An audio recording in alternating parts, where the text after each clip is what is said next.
Good morning, everyone. Good morning. Thanks so much for joining us here. I am Jim Keefe, publisher of Recycling Today, and I want to take a moment just to thank Gene for inviting me to moderate this morning's session. He did a great job putting together an interesting panel. So what we're going to do is enjoy first a quick market update. Chaz is going to give us a quick overview of things he is seeing happening in the markets and what those look like for post-consumer recyclables. He's going to give us a good 25-minute overview. Each of our panelists will then give us a quick 5-minute recap of things they're seeing impacting the market from their unique vantage point into the industry. And then we're going to open it up for an interactive discussion. So, excuse me, as we move along, I'd like to encourage all of you to think about your questions. You got a great group of industry experts up here.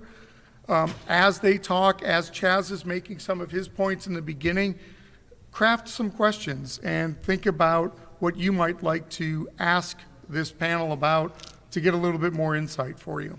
So with that, I'm going to introduce Chaz Miller Associates. Chaz is a longtime industry observer who produces a monthly report on the state of the post-consumer commodities markets. So he's going to give us a quick overview of the things that he is seeing in the industry. Please join me in welcoming Chaz.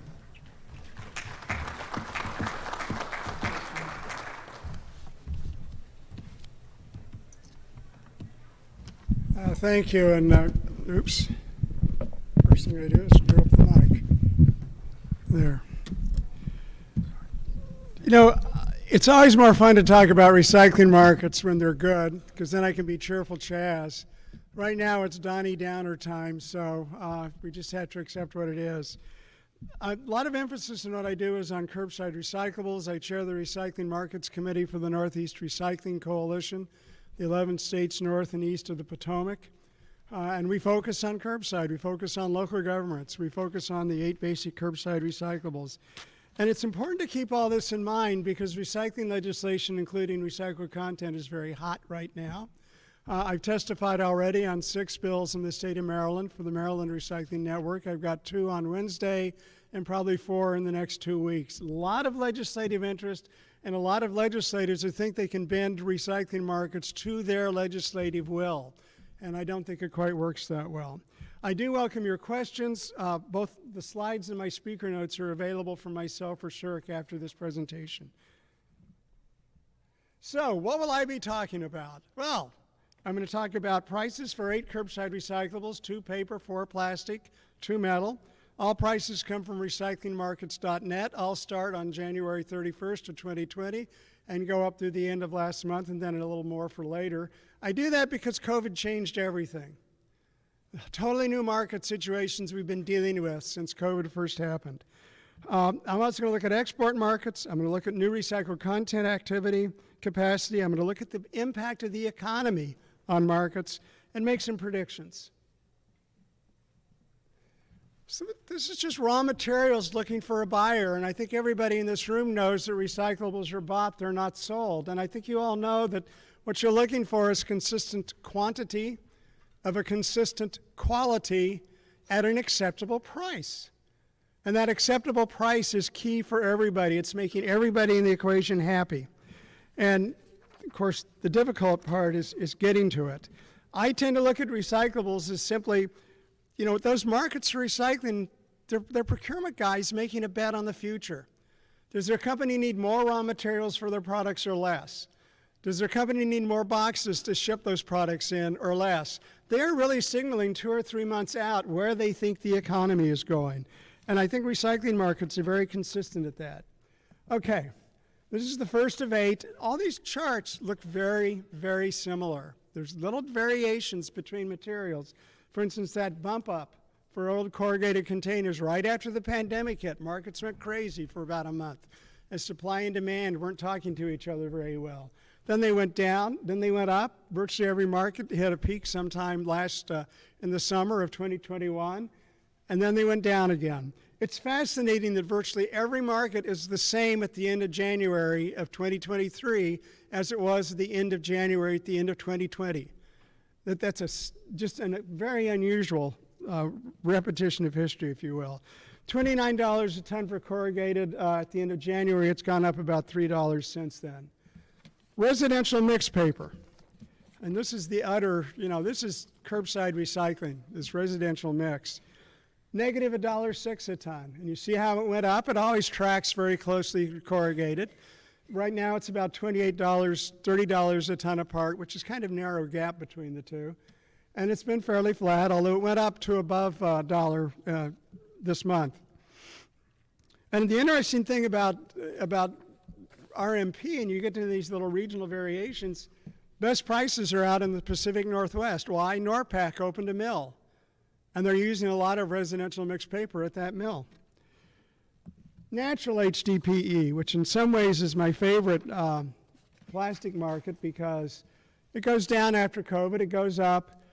A lot of the brands were buying a lot of natural because they wanted that to use for their non-food contact, multicolor or whatever color products, detergent, shampoo, what have you. And then one day, I think their CFO looked at what they were spending in raw materials, and after the heart attack passed, they stopped buying, and the price utterly collapsed, went down. It's been going up again lately. And the issue on natural, it's a great recyclable, but it's a very small supply. Milk jugs, water jugs, and some fruit bottles. It's just a small supply that has so much versatility. You look at color HDPE, you see that same up, then the down. It's about 9 cents per pound. At the end of January, it's maybe around 12 cents now. It's showing a little bit of strength.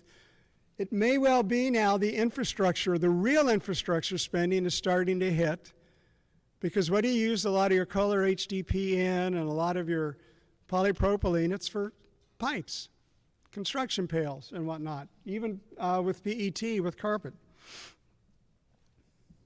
PET, probably the plastic everybody knows the most about. It's the most visible. It's these water bottles. It was one of the original curbside plastics for collection. Almost 13 cents a pound at the end of January. It's gone up about 50 cents.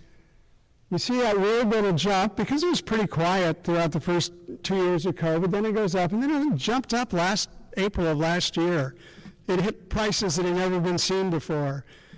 Apparently, the fiber guys felt they didn't have sufficient inventory, so they started buying, and then one day they realized the sales were not going to meet their inventory, and they got out of the market, or this is what I'm hearing mostly.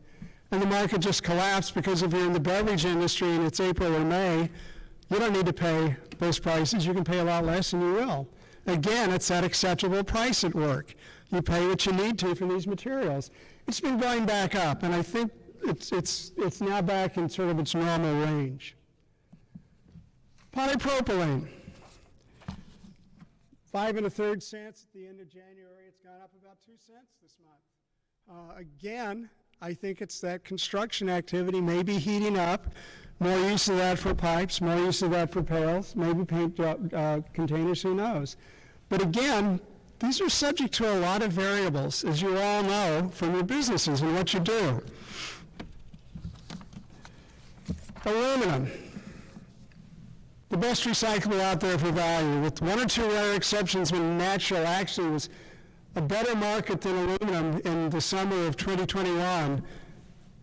It's all about price for aluminum. It's a very nice recyclable. It's in its happy area right now, around 75 cents a pound. It's gone up fairly steadily the last couple of months. You see that big rise in April. I've never got a good explanation why aluminum shot so high. I think there were some supply issues. It's the only way I answer. There is some new capacity coming on for the aluminum industry, but that's not going to be operational for about a year. And then steel. Steel is its own little world. Most of the market for steel is, because most of the steel industry in this country is electric arc furnaces. Steel cans are great. They put them in, they can use them. Price all of a sudden exploded. when it reached heights that were simply unsustainable. It was $200 plus per ton. Unsustainable numbers. Eventually they went down. They went down to 150. They're now back up to 176 at the end of January, and another 15 now. I think they're just seeing some construction opportunities down the road. So this is just a summary of the price changes. All pretty small, but I'd rather prices go up than down. It does send some signals, I think, about where prices are going. It may send some signals about the economy.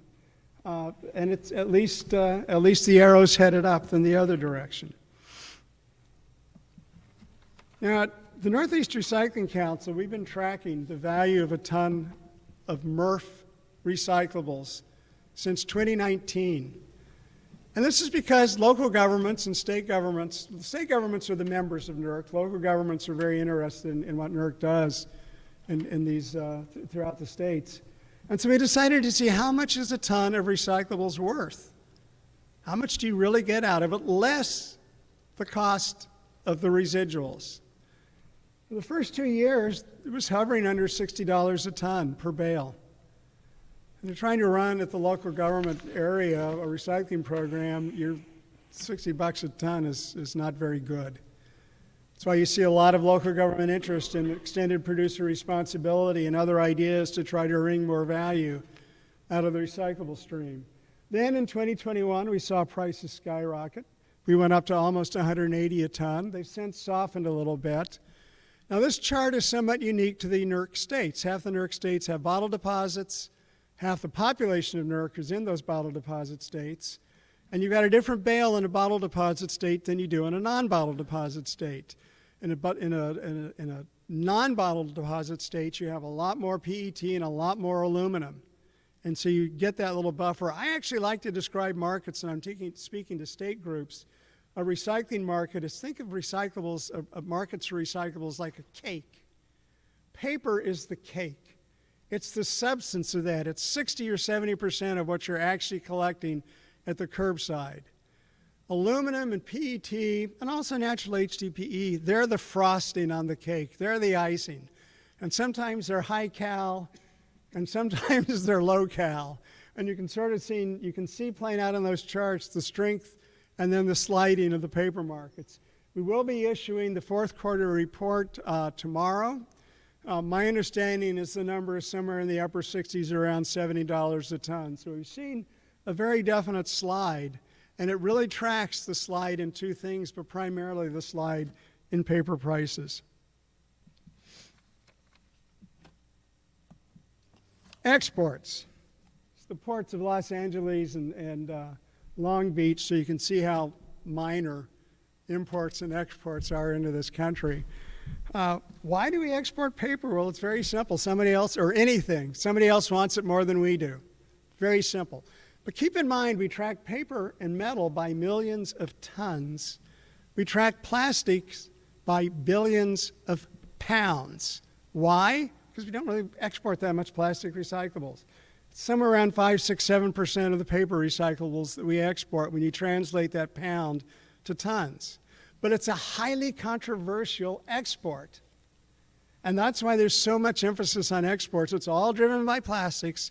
It's not driven by any other materials, but there's always innocent victims of this, as you're going to see from some legislation pending in the European Union.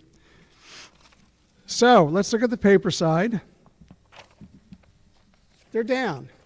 They've been going down pretty steadily since China said we're going to ban imports of paper, but they've also sort of plateaued out. 16.5 million tons in 2022. That's down 8% from last year. India gets 1/4. You throw in Mexico, Thailand, and Vietnam, and you're at about 60% of the exports of paper. And then it's a whole lot of other countries. That data does not include recycled fibered pulp, which is 538,000 tons were shipped in 2022. That's up 17% from the previous year. Virtually all of that goes to China. But there is a lot of interest in this pulp, and I think you're going to see some more activity there.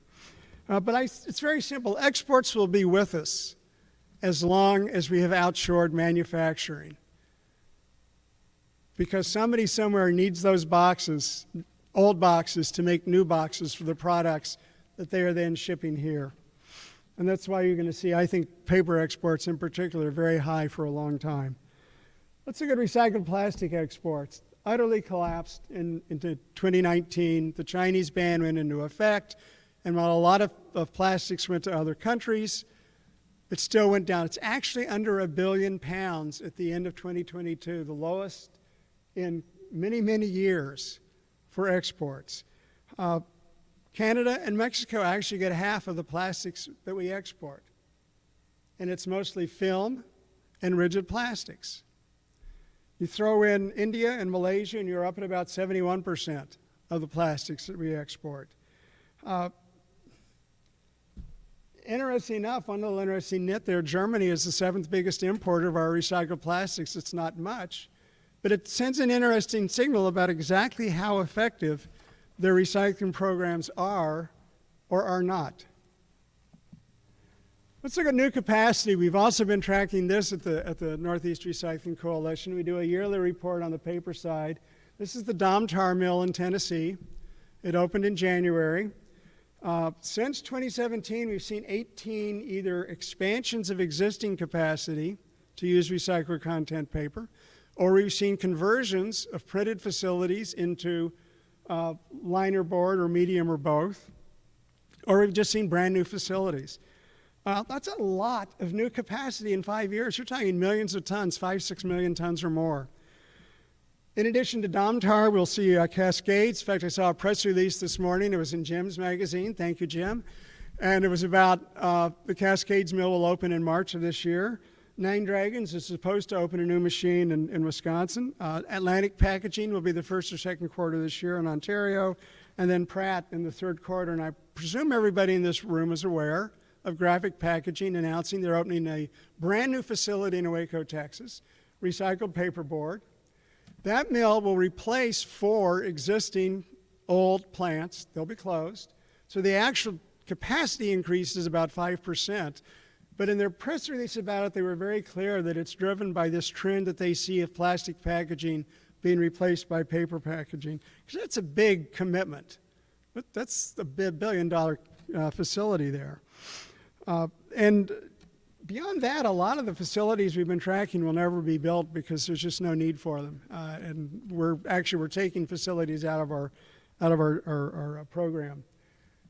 Now let's look at the plastic side. This is the ExxonMobil Baytown, Texas facility. It opened on December 14th.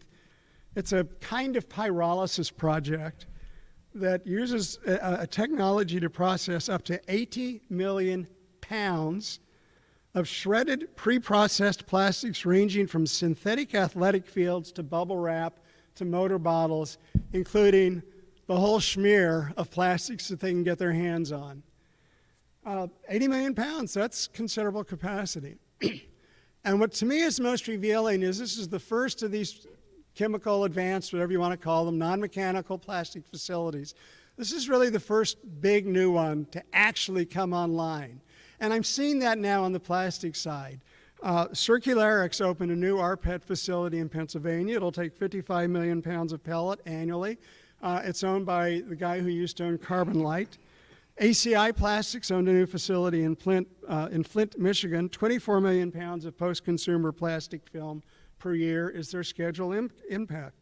They'll be at full capacity this year. And what I've seen on the plastic side is it's not, I ignore announcements of, oh, we're going to build something. I could care less about those press releases. I've got a drawer full of them. I'm much more interested in that company and the ones who then send out a press release that says, oh, by the way, we actually opened it and we're operating. That's what you want to see on the plastic side, and that is what we are starting to see. I always keep hitting the wrong button. My wife would have an interesting comment about that. Let's look at demand now. Let's look at what the economy's telling us. And if anybody here can tell me what the economy is, you can come up and speak in my place. Most economists don't know. We know that inflation is down. We know that job growth is up. We know there may or may not be a recession in 2023. 90% of CEOs think that there will be, even though their confidence in the economy is up a little bit from last year. We know the index of U.S. manufacturing activity is down in January from December, that the new orders index was down in January from December. We know the containerboard production decreased 8% in the fourth quarter and 5% year over year. We also know that consumer sentiment actually went up a wee bit. And I think Kai Risdall at Marketplace summed it up very well when he said in a recent broadcast that people are cautiously optimistic about their own economies, but they're totally uncertain about the economy. And I think that's what we're facing. Where is this economy going? Who needs these raw materials?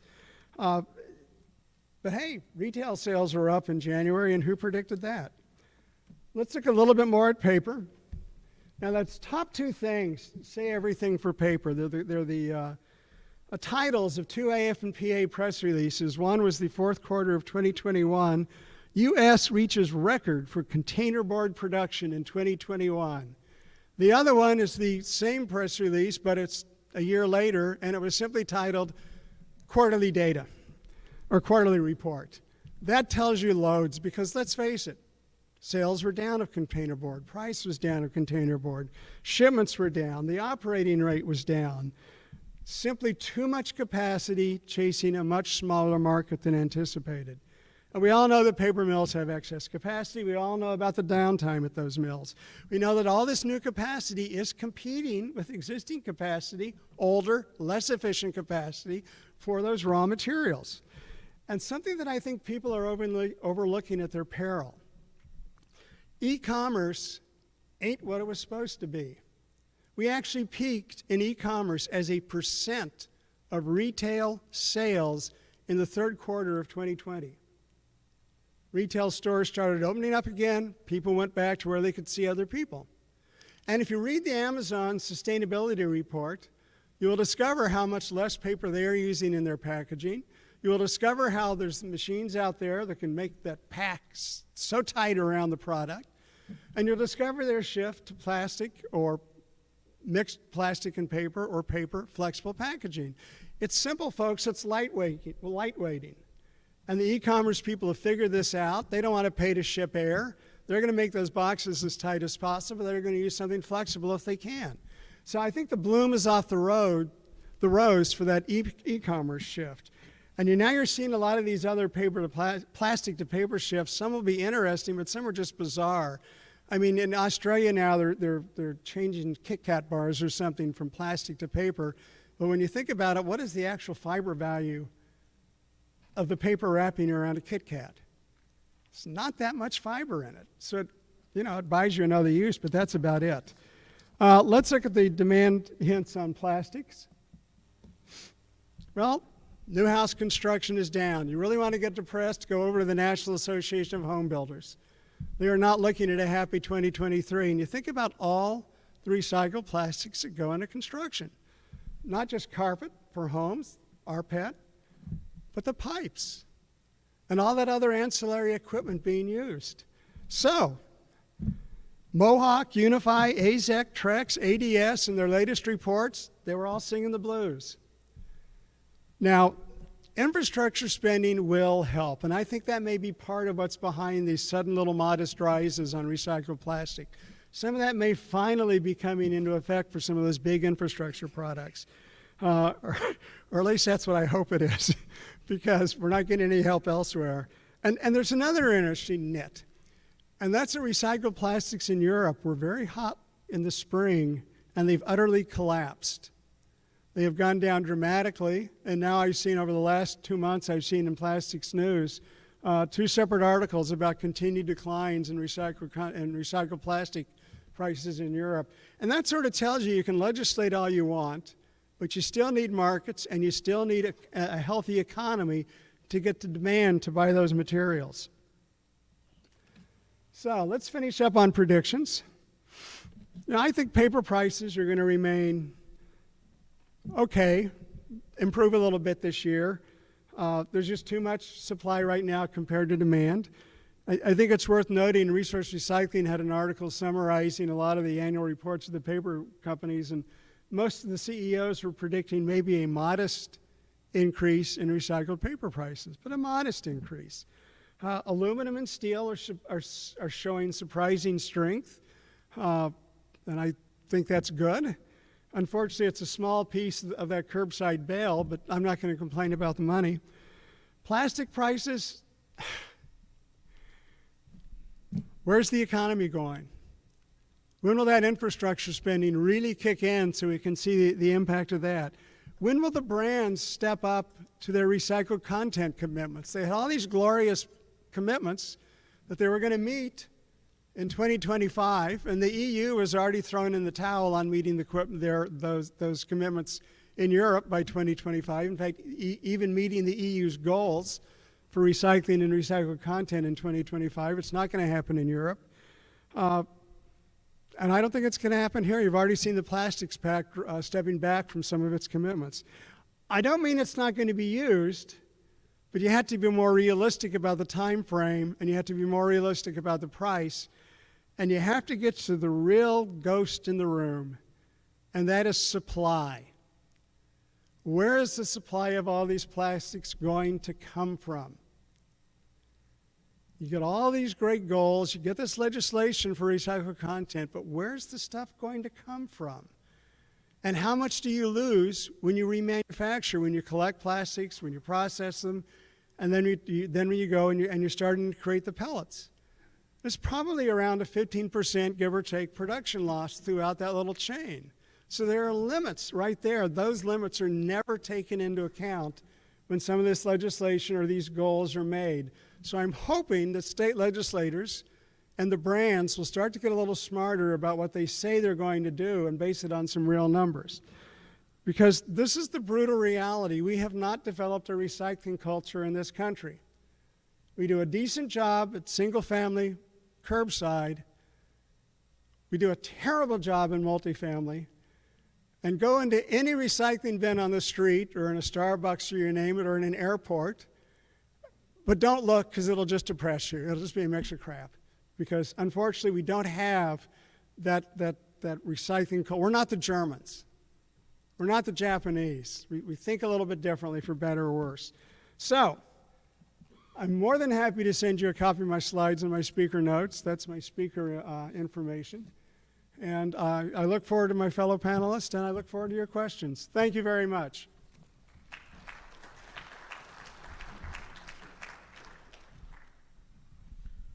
Thanks, Chaz. That was great.